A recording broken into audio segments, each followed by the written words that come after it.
Did the Boston Celtics expose a weakness that I do not believe they can overcome in games 1 and 2? And were the Golden State Warriors able to exploit it to a degree where they may have found the secret sauce to completely dominate the Boston Celtics for the remainder of this series? We're going to be discussing that today and more here on FYF Sports.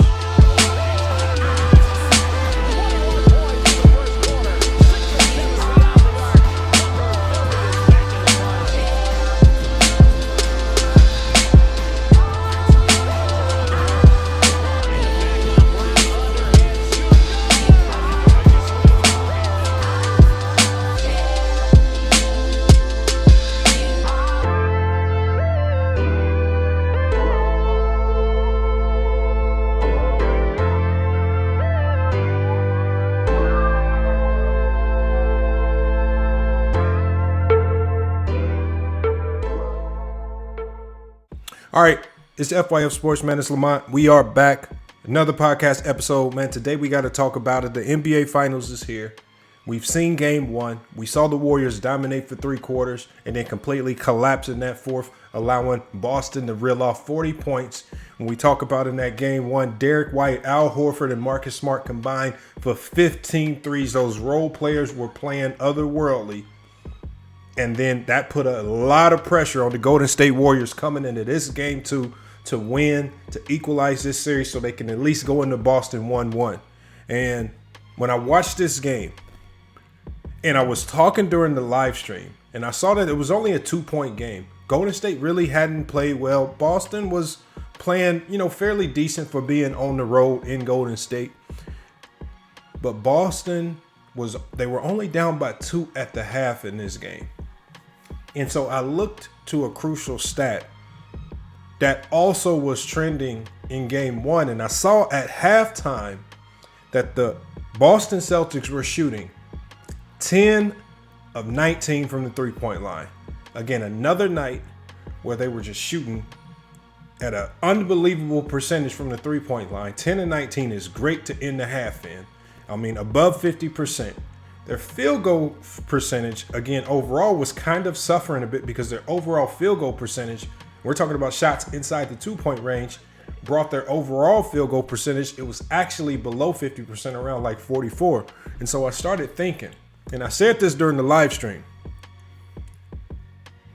can Boston continue to make threes at this rate? Because if it took shooting 10 and 19 from the 3-point line just to be down 2 at the half to the Golden State Warriors, if Golden State comes out in the second half and makes an emphasis to simply take away the 3, because they were doing a good enough job is forcing guys to the rim, help defense was rotating very well, and they weren't allowing easy shots at the rim.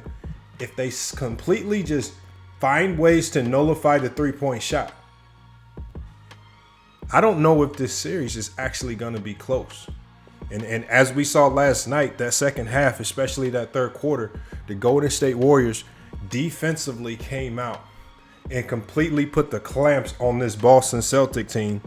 And so, again, that same theme that was trending with regards to the 3-point line, that second half of last night's game, the Boston Celtics shot 5 of 18 for the second half, bringing them to the total for the night of 15 for 37 from the 3-point line. That's a big time difference from what they shot in game 1, where they shot 21 of 41, 50% from the 3-point line. And then where you had those 3 role players, Horford, White, and Marcus Smart, just completely going ballistic, especially White's big threes. I think he hit 6 of 8 from the 3-point line off the bench. And I think that's what really threw a monkey wrench in everything that Golden State had going on. So game 2, we're going to be talking about Golden State's offense, what they're doing offensively to find ways to get Steph easy buckets, and not just Steph, other guys on the floor. And then we got to look to the defense. What are they doing defensively on the defensive side of the ball to really stifle the 2 stars? Because we saw Tatum struggle in game 1.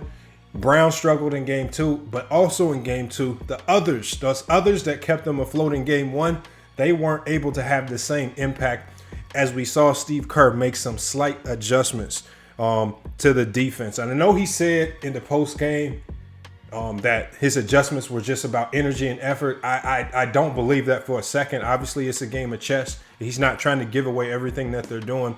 But it was clear to me that the Golden State Warriors came out with a concerted effort of not allowing the others to beat them this game. And we're going to get to the footage. Well, let's go ahead and get to the footage. We're going to break down the offense first, then we're going to get to the defense because I really want to show you guys what I saw. All right, and then we're going to get back here to discuss game 2 and then also what we think about the outcome of game 3 because I've already labeled game 3 a swing game of the series. Let's go ahead and get to these highlights. All right, offensively, I think the Golden State Warriors did a really good job of confusing this Celtic defense. We see Draymond Green right here with a very sneaky screen on Derek White. But then we see Payton also come up for a double screen to create the drop coverage. So they're forcing drop coverage reads with the double screen on Grant Williams. Now they're forced in a situation with Draymond screening out Derek White, with Payton setting the screen on Grant Williams. Horford can't come up to defend the three-point line. Curry knocks down a 3 at the top of the key. And again, with this type of action on offense, how can the Celtics really contend defensively with the Golden State Warriors? And when you have a guy like Poole making shots like this, it makes it even tough. All right, so we got another action right here. We see the pick and roll, right? It looks like Golden State is content with fighting over screens, just trying to contest hard. Steph Curry makes a tough 3 right there. Right, when they hedge or try to drop coverage, the extra pass is burning them. Right, as we can see right here, when they switch, Poole just throws it over, so they're doing a good job of reading. And then with Steph Curry, he's able to split on some of the switches, especially when Robert Williams is in the game. Draymond Green is doing a great job of setting high screens, allowing Steph to get into the open court, create actions like that as Draymond Green rolls for the layup. And then Poole does a good job right here. Drop coverage with Horford in the game. Horford doesn't come up to contest. The floater goes in, and this is what makes this offense thrive because they are so high IQ on the offensive end.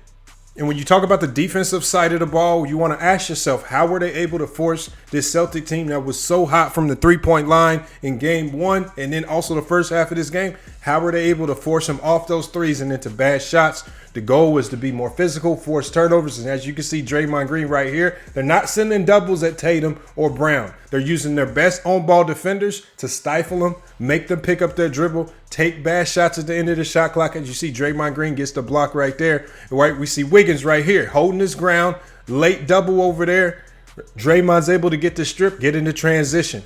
Right here, sloppy with the ball, Boston. We see Tatum with the ball on Curry, but Curry is doing a really good job of understanding where his help is, allowing them to force the ball, strong side, and the strong side's not leaving no shooters open like they did in game 1. Marcus Smart right here, right, bad pass because what are they doing? They're shading the big over, making these guys score, right, score through a lot of strong side defense. Right here, Tatum tries to split.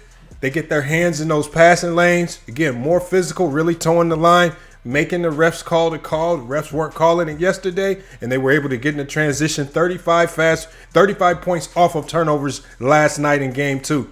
Right, Derek White, again, a guy who was a suspect ball handler. We saw the Miami Heat really pressure him. The Golden State Warriors did a really good job of applying pressure to Derek White yesterday, not allowing him to get his shots off and really turning him into a true point guard where we know he struggles handling the ball. Tatum with another turnover right there, and we see it turned into points on the other end as once they got into the transition, Boston was scrambling and they couldn't identify all of the guys to get back every time. And again, deflections were big in this game. Curry's off to the races one more time. We see another defensive stop right here. Great switch. If you saw their defensive scheme, whenever Tatum or Brown had the ball, they switched. If it was any one of the other guys, they ran drop coverage and chased them over and made those guys turn into playmakers. Horford, who had a great game 1, struggled to get any open looks in this game. We see him miss the bunny right there in the post. We see the trap right there on Brown, forces him into the turnover. Curry gets it into transition. Again, they were dominating in that aspect. And then even Klay does a great job right here, walling up.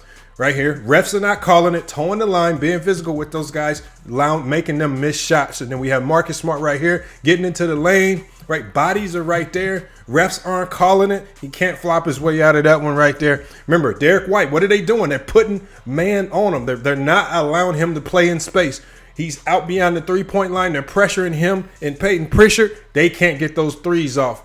And we saw the Golden State Warriors really disrupt this Boston Celtic offense right here. Right, we see the drop coverage right there. They switching everything. Guys are scrambling in to help, and then they're off to the races again. This is not the style of basketball that Boston wants to play against this Golden State team. And ball pressure on Peyton Pritchard, not allowing Peyton Pritchard and Derek White to be comfortable out there on the perimeter. They did a really good job of forcing the action yesterday, taking it to them defensively as opposed to waiting on the Boston Celtics to come to them, and they just kind of figure it out on the fly. So again, when we talk about exposing some of the primary and major weaknesses of this Boston Celtic team, Derek White and Peyton Pritchard, if they're going to be in the game, the beauty of having Peyton back, Gary Payton back, is he is one of the best on the perimeter with regards to ball pressure. You can send them out there well beyond the three-point line, not necessarily worry about this man getting burned because he's a great on-ball defender, but he's applying pressure to White. He's turning White.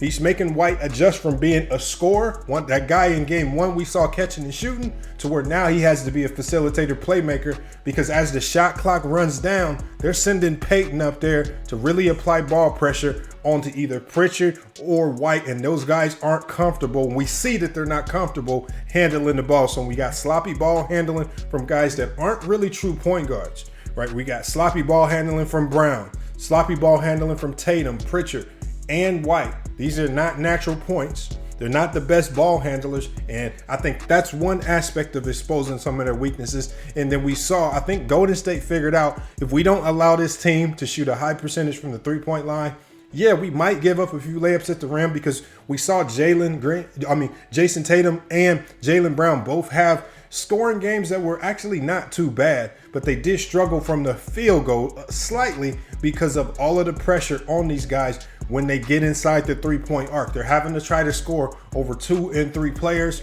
and we see that philosophy. Switch everything on the two stars, Jason Tatum and Jaylen Brown, while everybody else, they're going to get drop coverage. We're going to chase over. We're going to force these guys to drive in and make plays, as opposed to stand around on that perimeter chucking up threes, where we saw in game one that was extremely detrimental to the Golden State Warriors. So again, you guys, let me know what you think about this game. Golden State Warriors take game 2, 107-88. Tatum with 28, Brown 17, White with only 12. Brown, White, Williams, Horford, all of these guys shot a poor percentage from the field. And as a team in that second half, to shoot 5 of 18 from the three-point line, right? When we see defensively that Jason Tatum and Jaylen Brown individually aren't efficient enough scorers to really beat you, I think they might have given the Golden State Warriors the recipe for their own demise. I told some people yesterday that I have a funny feeling that Golden State can come into Boston and actually win too.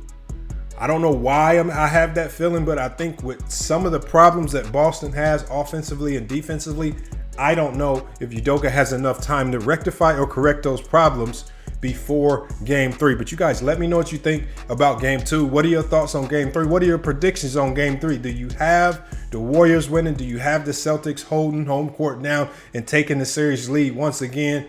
You guys, let me know what you think. But the Golden State Warriors win game 2 handily. Draymond Green with a great defensive performance. Gary Payton is back. His defensive prowess looks just as good as it did when he left off in the Memphis series. Curry has been extremely efficient. Really, the only question mark in this series is, when is Klay Thompson going to show up? All right, and I think the beauty of this is that this series is tied 1-1. We've seen Klay have some of his best games in the playoff on the road, and maybe Klay is due for one of those big games in Boston. Only time will tell, so we'll be watching for that as well. But as FYF Sports, it's been another great podcast episode. Again, you guys, make sure you chime in, hit the notification bell, like, comment on this video. I really want to hear your thoughts on games 1 and 2, and I want to hear your predictions for game 3. We will be live again for game 3. Live streams for games 1 and 2 have been absolutely great. Numbers have been through the roof. The engagement's been crazy. So again, share the videos, do whatever it takes, but make sure you are here on FYF Sports when we go live for game 3. You definitely don't want to miss it. But as FYF Sports, man, it's been another great podcast episode. We will be back with more sports and news. But until then, it's FYF Sports, and we out.